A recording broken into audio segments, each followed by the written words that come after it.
Lucas Kapitulo 7. Nang matapos na niya ang lahat ng kanyang mga pananalita sa mga pakinig ng bayan, ay pumasok siya sa Capernaum. At ang alipin ng isang senturyon na minamahal nito ay may sakit at malapit ng mamatay. At nang marinig niya ang tungkol kay Jesus, ay pinaparoon niya sa kanya ang matatanda sa mga Hudyo na ipinamanhik sa kanya na pumaroon at iligtas ang kanyang alipin. At nang magsidating sila kay Jesus, ay ipinamanhik nilang mapilit sa kanya na sinasabi, "Karapat-dapat siya na gawin mo sa kanya ito, sapagkat iniibig niya ang ating bansa at ipinagtayo niya tayo ng ating sinagoga." At si Jesus ay sumama sa kanila. At nang siya'y di na lumahang malayo sa bahay, ay nagsugo sa kanya ang senturyon ng mga kaibigan na nagsisipagsabi sa kanya, "Panginoon, huwag ka nang maligalig, sapagkat di ako karapat-dapat na ikaw ay pumasok sa silong ng aking bubungan. Dahil dito'y hindi ko inakalang ako'y karapat-dapat man lamang pumariat sa iyo. Datapwat sabihin mo ang salita at gagaling ang aking alipin. Sapagkat ako rin naman ay taong nasa ilalim ng kapamahalaan, may nasasakupan akong mga kawal. At sinasabi ko rito, yumaon ka, at siya'y lumayaon. At sa isa, halika, at siya'y lumalapit. At sa aking alipin, gawin mo ito, at kanyang ginagawa." At nang marinig ni Jesus ang mga bagay na ito, ay nagtaka siya sa kanya at lumingon at sinabi sa karamihang nagsisisunod sa kanya, "Sinasabi ko sa inyo, hindi ako nakasumpong ng ganitong kalaking pananampalataya, hindi kahit sa Israel man." At pagbalik sa bahay ng mga sinugo, ay kanilang naratnang magaling na ang alipin. At nangyari pagkatapos ng kaunting panahon na siya'y naparoon sa bayan na tinatawag na Nain, at kasama niya ang kanyang mga alagad at ang lubhang maraming tao. At nang siya ay malapit na sa pintuan ng bayan, narito, inilalabas ang isang patay, buntok na anak na lalaki ng kanyang ina, at siya'y bao, at kasama niya ang maraming tao na tagabayan. At pagkakita sa kanya ng Panginoon, siya'y kinahabagan niya at sinabi sa kanya, "Huwag kang tumangis." At siya'y lumapit at hinipo ang kabao, at ang nangagdadala ay tumigil. At sinabi niya, "Binata, sinasabi ko sa iyo, magbangon ka." At naupo ang patay at nagpasimulang magsalita, at siya'y ibinigay niya sa kanyang ina. At sinidla ng takot ang lahat at niluluwalhati nila ang Diyos na sinasabi, "Lumitaw sa gitna natin ang isang dakilang propeta, at dinalaw ng Diyos ang kanyang bayan." At kumalat ang balitang ito tungkol sa kanya sa buong Judea at sa buong palibot-libot ng lupain. At ibinalita kay Juan ng kanyang mga alagad ang lahat ng mga bagay na ito. At sa pagpapalapit ni Juan sa kanya ng dalawa sa kanyang mga alagad, ay sinugo sila sa Panginoon na nagpapasabi, "Ikaw ba yaong paririto o hihintayin namin ang iba?"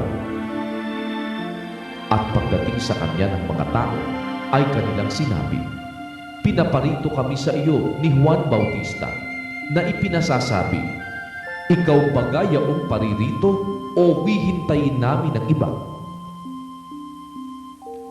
Nang oras na yaon ay nagpagaling siya ng maraming may sakit at mga pagkasalo at masasamang espiritu, at kanyang pinagkaloobang makakakita ang maraming bulag. At sumagot siya at sa kanila'y sinabi, "Magsiparoon kayo At sabihin ninyo kay Juan ang mga bagay na inyong nangakita at nangarinig. Ang mga bulag ay nakakakita, ang mga pilay ay nagsisilakan, ang mga ketongin ay nangalilinis, at ang mga bingi ay nangakaririnig, ang mga patay ay ibinabangon, sa mga dukha ay ipinangangaral ang mabubuting balita. At mapalad ang sinumang hindi makasumpong ng anumang katitisuran sa akin. At nang mga kaalis na ang mga sugo ni Juan, ay nagpasimula siyang magsalita tungkol kay Juan sa mga karamihan. Ano ang linabas ninyo upang mamasdan sa ilang?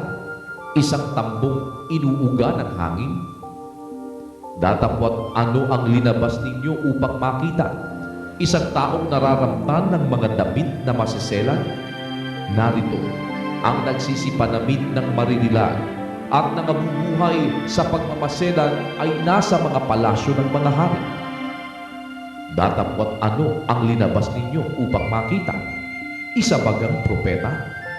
Oo, sinasabi ko sa inyo at higit pa sa isang propeta.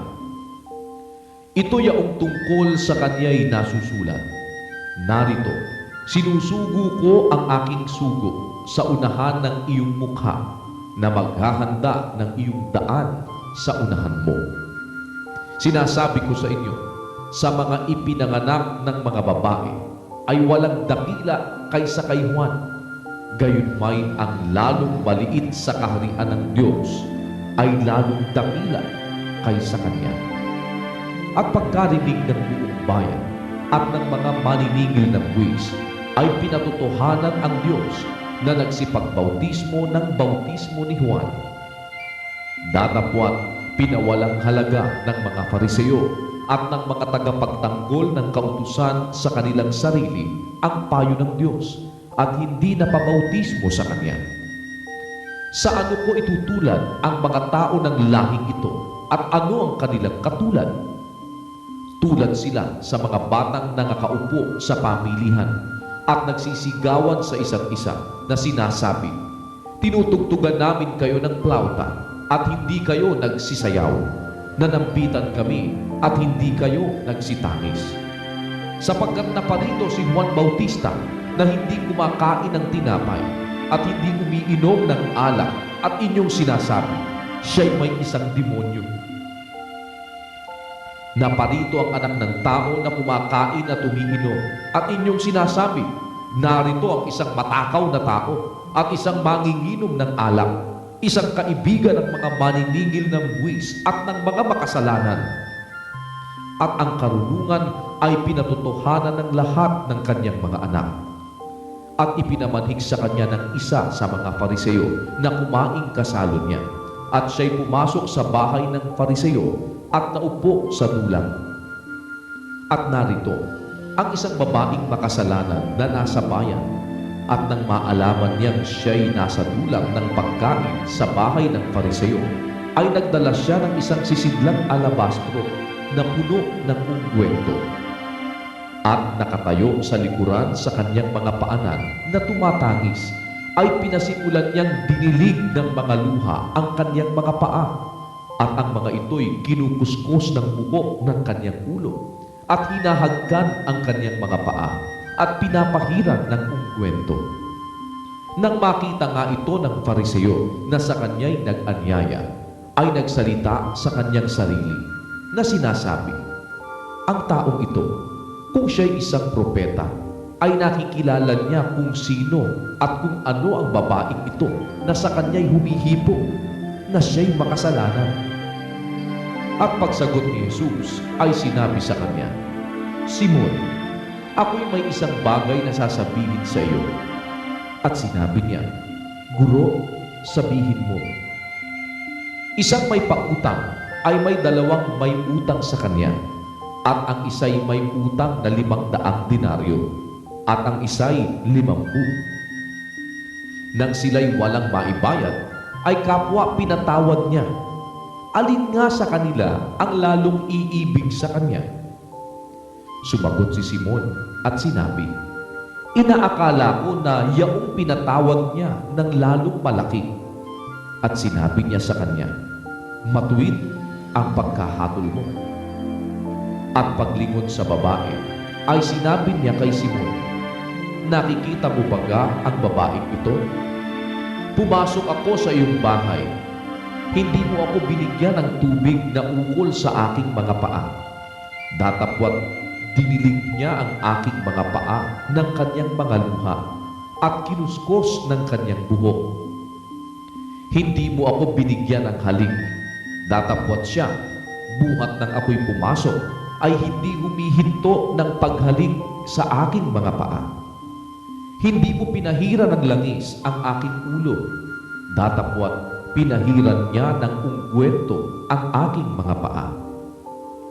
Kaya nga, sinasabi ko sa inyo, ipinatatawad ang kanyang maraming kasalanan, sapagkat siya ay umibig ng malaki. Datapwat sa pinatatawad ng kaunti, ay kakaunti ang pag-ibig." At sinabi niya sa babae, "Ipinatatawad ang iyong mga kasalanan." At ang mga kasalo niyang nangakaupo sa dulang ng pagkain ay nagpasimulang nangagsabi sa kanilang sarili, "Sino ito na nagpapatawad pati ng mga kasalanan?" At sinabi niya sa babae, "Iniligtas ka ng iyong pananampalataya. Yumaon kang payapa."